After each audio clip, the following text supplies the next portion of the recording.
From Dhaka, this is Tahmina Nupur and you are watching BSS News. At first, the headlines. Referendum on July Charter and national polls to be held on same day, says Chief Advisor. New Bangladesh's journey started with sacrifices of July revolution, says Advisor Mahfuj Alam. Chief Advisor distributes award among Notun Kuri 2025 winners. ICT judgment in Sheikh Hasina's crime against humanity case on 17th November. Record-breaking United States shutdown ends as political fallout begins.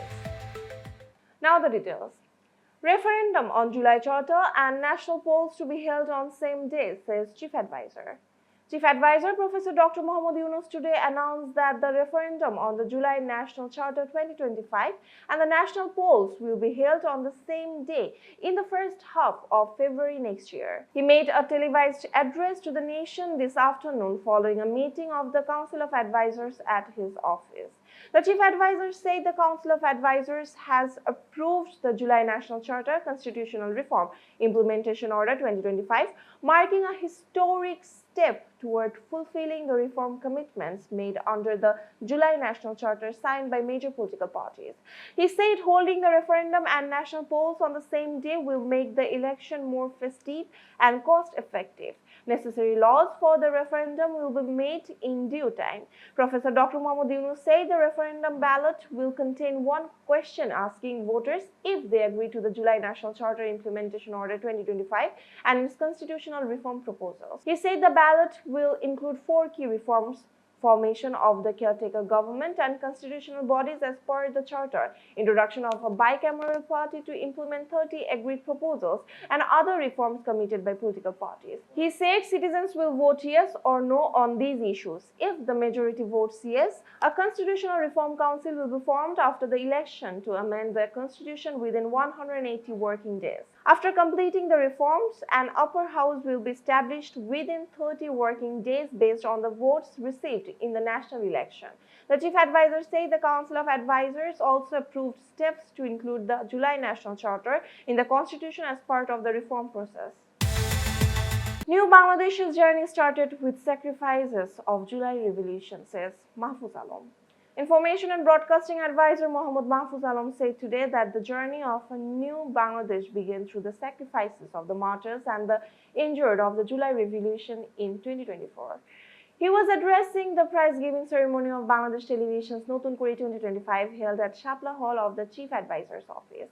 The advisor said the spirit of the July Revolution is guiding the nation toward a discrimination-free and inclusive Bangladesh. He mentioned that Bangladesh Television is being granted autonomy to truly represent the country's culture and heritage and will no longer serve as a political tool. Mahfuj Alam said Notun Kuri is not just a cultural competition but a new platform for the young generation of Bangladesh. Participants were chosen transparently from all regions and communities. Bangladesh's strength, he said, lies in the diversity and unity. The country's culture will now reflect all voices and traditions, he added. The advisor congratulated the winners and participants, calling their creativity and dedication an inspiration for the nation. Chief Advisor distributes award among Notun Kuri 2025 winners. Chief Advisor Professor Dr. Mohammad Yunus today distributed awards among the top performers of Bangladesh Television's Notun Kuri competition 2025. The award-giving ceremony was held at 10 a.m. at the Shapla Hall of the Chief Advisor's office in Dhaka. 2 top performers under the K and K groups received a crest and a check of 3 lakh taka each from the Chief Advisor. The champions are Priyoshi Chakraborty from Tangail district under the K group and Shubhamita Talukdar from Sunamganj district under the K group. Information and Broadcasting Advisor Mohammad Mahfuj Alam attended the function as the special guest, while Information and Broadcasting Secretary Mahbuba Farzana presided over the event.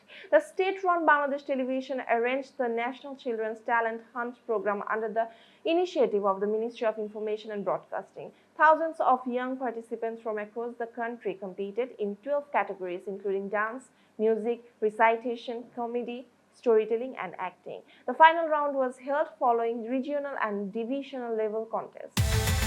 ICT judgment in Sheikh Hasina's crimes against humanity case on 17th November. The International Crimes Tribunal 1 has set 17th November for delivering its judgment in the case against ousted Prime Minister Sheikh Hasina and two others over alleged crimes against humanity committed during the July massacre in 2024. Justice Gholam Mortuza Mojumdar, chairman of the three-member panel of the tribunal, announced the date this afternoon in Dhaka. On 23rd October, the tribunal was fixed today for passing an order to determine the verdict date after hearing the rebuttal from the Chief Prosecutor Mohammad Tajul Islam. Attorney General Mohammad Asadujaman had then sought the maximum punishment for the accused. Earlier, the defense completed their arguments on 22nd October, while the prosecution argued for 5 days, presenting video documentaries and audio recordings related to the July mass uprising. Chief Prosecutor Tajul referred to witness testimonies and claimed the crimes were carried out in a systematic manner. A total of 54 prosecution witnesses, including the father of martyr Abu Said, National Citizens Party convener Nahid Islam and journalist Mahmudur Rahman, testified in the case.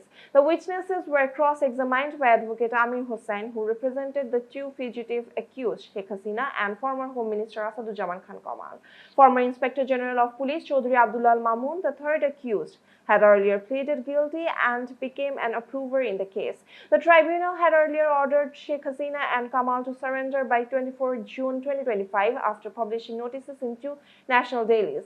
The prosecution later informed the court that both were absconding and believed to be in India. The case was filed based on a probe report submitted by the International Crimes Tribunal Investigation Agency on 12 May, bringing 5 charges of crimes against humanity and mass killings against the accused. The tribunal formally framed the charges on 10th July. Record-breaking United States shutdown ends as political fallout begins. The United States Congress on Wednesday entered the longest government shutdown in the country's history after 43 days. The deadlock had paralyzed Washington and left hundreds of thousands of federal workers without pay. The Republican-led House of Representatives voted largely along party lines to approve a Senate-passed package reopening government departments and agencies. The package funds military construction, Veterans Affairs, and the Department of Agriculture and Congress through next fall, while the rest of the government will be funded until the end of January. Around 670,000 furloughed civil servants will return to work, and another 670,000 who worked without pay, including more than 60,000 air traffic controllers and airport security staff, will receive back pay. The deal also restores jobs of federal workers dismissed during the shutdown. House Speaker Mike Johnson blamed the opposition, saying the shutdown had caused unnecessary suffering and was both pointless and cruel. Meanwhile, Democratic leaders faced internal criticism after several Senate members broke ranks to reach a deal with Republicans that offered only limited concessions. The shutdown, according to the Congressional Budget Office, caused an estimated $14 billion in lost economic growth. That's all for today. For more information, visit bssnews.net. Thanks for watching.